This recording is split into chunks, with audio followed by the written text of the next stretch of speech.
The greatest shooter of all time, arguably the most lethal offensive weapon in NBA history, or the two-way, three-level scoring machine that will put his life on the line. Steph Curry versus Kobe Bean Bryant. Now, ever since the last two Olympic Games, there has been some serious discourse on who the better player is, and what better way to then make a comparison video based off facts. Before we get into it though, make sure you hit that subscribe button. I'm going to be coming out with the James Harden vs Wade video tomorrow, so make sure you stay tuned for that. But today we are going to settle this debate. I've split it up into 5 categories: stats, eye test, accolades, longevity, and clutch. Starting off with stats, we can see that they are pretty split evenly, with Kobe taking points, rebounds, and blocks, while Steph takes steals, assists, and obviously all the efficiency stats. However, Steph is still playing, so I can expect that steals number to go down slightly as he gets older, but I'm going to give the slight edge to Steph since he obviously clears in all of the efficiency stats. How about advanced stats? Steph will go on to take box plus minus, win shares, and he has a slightly better PER, so I'm going to give the stats to Steph on this.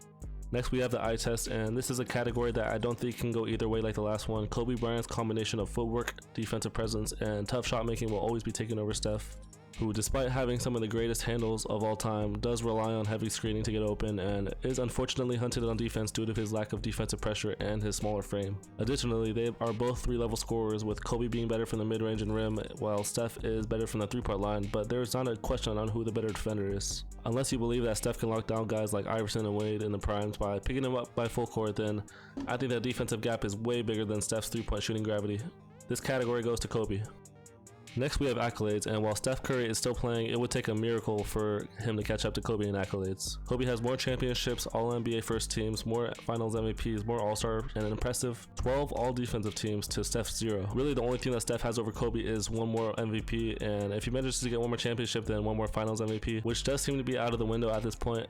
But if he somehow does, then we can obviously have this conversation on who has more accolades. And also, thanks to LeBron James, many people in the last 3 years people in the last 3 years seem to care more about total counting stats, and when it comes to total stats, Kobe Bryant is 4th on the all-time scoring list, and I don't see Steph catching up, so accolades goes to Kobe without a doubt. Next we have longevity, and I went back and looked at Steph and Kobe's careers, and I figured out that they had pretty similar career injury-wise. It was just reverse, so Steph was more injury-prone at the beginning, while Kobe was more injury-prone at the end, and I think that plays a part on why Steph really didn't get going until like 2014, and who knows, maybe he could be sitting on 30,000 points right now. But with that being said, Kobe Bryant retired at 37, which is the same age as Steph is now, and Steph is still a top 10 player in the league, and he is certainly the best player on this team, as well as being the best player on Team USA in those last 3 games.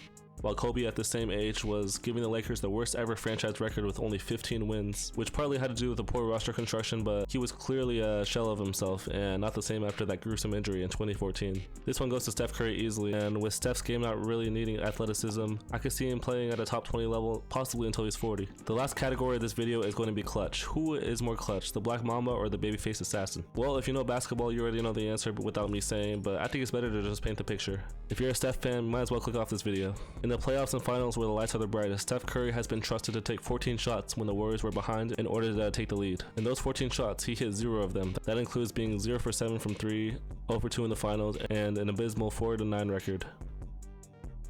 In comparison to Kobe, who has way more volume, had an impressive 21 shots made out of 36, which is 58%. As for the record, he had an impressive 19-4 record. Now let's talk about buzzer beaters. In the regular season, Kobe Bryant has the 2nd most buzzer beaters of all time with 8, while Steph Curry only has 1, which was hit a couple years ago against Houston. I couldn't find Steph's exact volume on the buzzer beaters, but no matter how much he attempted, he only hit 1, which means Kobe's percentage is always going to be higher. That leaves the clutch category obviously going to Kobe Bryant.